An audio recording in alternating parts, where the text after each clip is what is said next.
a lot of stuff in my life, and I've not built a ship, but you just get everybody in a room and make a decision. And the way I've always thought about it is we shouldn't be buying, expensive, stuff, but we should buy exactly what we need and quit changing it. So it doesn't make sense to me. So take the time to answer that question, Mr. Secretary. You're absolutely right, Senator, and this is exactly why we need the Golden Fleet, which goes from small to large combatants. The small combatants we're investing in a ship that's already been planned and built right now, which is the National Security Cutter. It's already out there and it's proven, so we would commission this ship and build it, and then... Rick Scott just asked the question millions of Americans are probably wondering right now. Why does it take nearly a decade to build a single warship? And the answer from Navy officials raised even more questions. Mr. Scott. Thank you, Chairman. First, I want to thank each of you for your service and all the men and women that work with you. General Smith, thanks for passing audits. I'm a business guy, so audits, I think, are pretty big. And I understand the importance of that. So, Acting Secretary, so you just got the job, so I'm sure you don't have a solution for everything, but talk about what you need to do because the Navy has not been able to do theirs, and the Marines have been able to do theirs, okay? And so you're on top of it, so how are you going to get this done? Senator, thank you so much for that question. As the Undersecretary, when I came in 7 months ago, I've been pushing hard for the clean audit. So again, we made sure the Marine Corps met their third clean audit. And for the Navy, we are well ahead of schedule. I'm talking about months for the working capital fund. And we're going to finish the general fund next year. So we will meet the deadlines or exceed the deadlines, make sure we do it ahead of time, sir. Do you have, from auditors, do you have a good list of exactly what you have to do? Yes, Senator. We have a plan and milestones that we're meeting every single day. I mean, just everything from just even looking at the real estates and just quantifying the cost of the land and doing the inventory. We're well ahead of schedule, Senator. General Smith, you brought up your need for 40 or more amphibious ships to meet the requirements. So, Secretary, can you talk about how you're going to get that done, and what's the plan to get that done? Because as far as I understand, it's still not part of the Navy's plan to get the 40 amphibious ships. But can you talk about how you're going to get there? Thank you, Senator. Yes, we have a Amphibious Forces Readiness Board that's chaired by the Vice Chief of Naval Operations as well as the Assistant Commandant of the Marine Corps.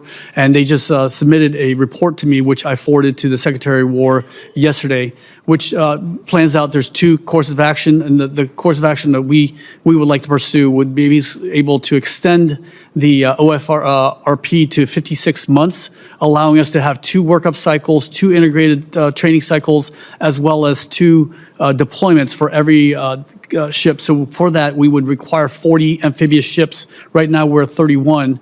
And in the fit-up right now, we have 1 LPD per year, and then an LHA with a center of every 2 years in order to accomplish this. So how long will it take to get there?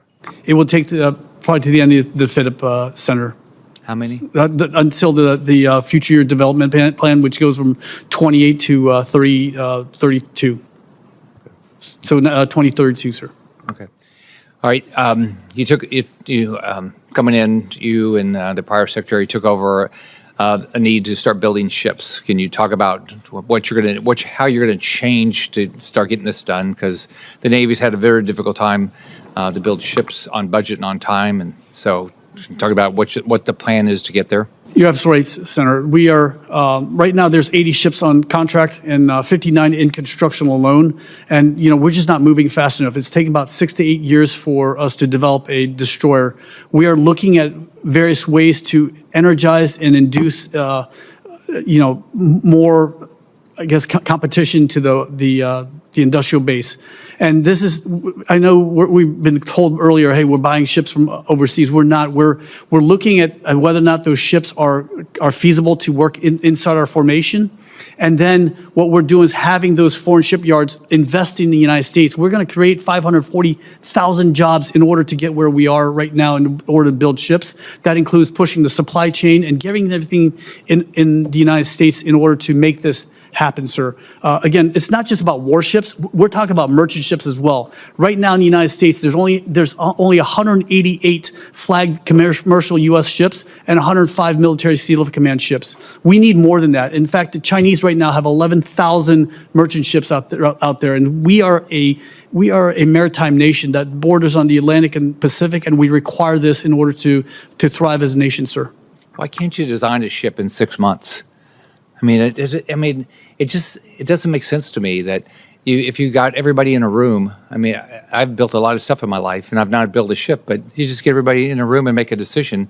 And the way I've always thought about it is, we shouldn't be buying expensive stuff, but we should buy exactly what we need and quit changing it. So it doesn't make sense to me. So take the time to answer that question, Mr. Secretary. You're absolutely right, Senator, and this is exactly why we need the Golden Fleet, which goes from small to large combatants.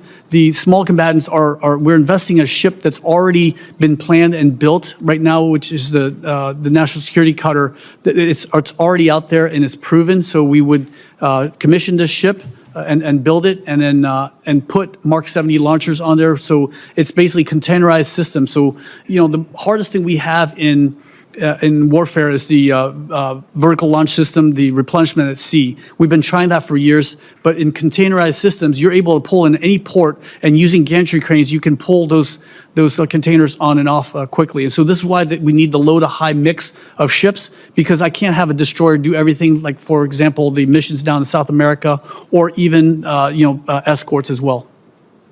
I hope that answers your question, Senator. I just wanted 6 months is a good time to get it all designed. Yes, sir. You may want to follow up with a question on the record, Senator Scott. Senator Rick Scott delivered one of the most blunt and revealing exchanges of the hearing when he pressed Navy officials on why America still struggles to build ships on time and on budget. What started as a discussion about audits and military readiness quickly turned into a bigger conversation about whether the United States is falling behind in a critical area of national defense. Scott repeatedly questioned why it takes 6 to 8 years to design and build certain ships while global rivals, especially China, continue expanding their fleets at an alarming pace. The hearing exposed a major concern inside the Pentagon: the Navy simply is not moving fast enough. Officials admitted there are currently dozens of ships under contract and nearly 60 already under construction, yet delays continue to pile up. Scott seemed visibly frustrated as he pointed out that America depends on strong naval power to protect both the Atlantic and Pacific. His argument was simple: if the United States cannot build and modernize ships efficiently, military readiness could eventually suffer in a serious way. One of the most striking moments came when Scott asked a question that instantly grabbed attention in the hearing room: why can't you design a ship in 6 months? That line cut directly to the core of the issue. Scott argued that in the private sector, projects move faster because decision-makers stay focused, avoid endless redesigns, and stop changing requirements midway through production. He suggested the Navy's long timelines are driven by bureaucracy, shifting demands, and a system that struggles to make quick decisions. Navy officials defended their efforts by explaining that they are trying to modernize the industrial base while increasing competition among shipbuilders.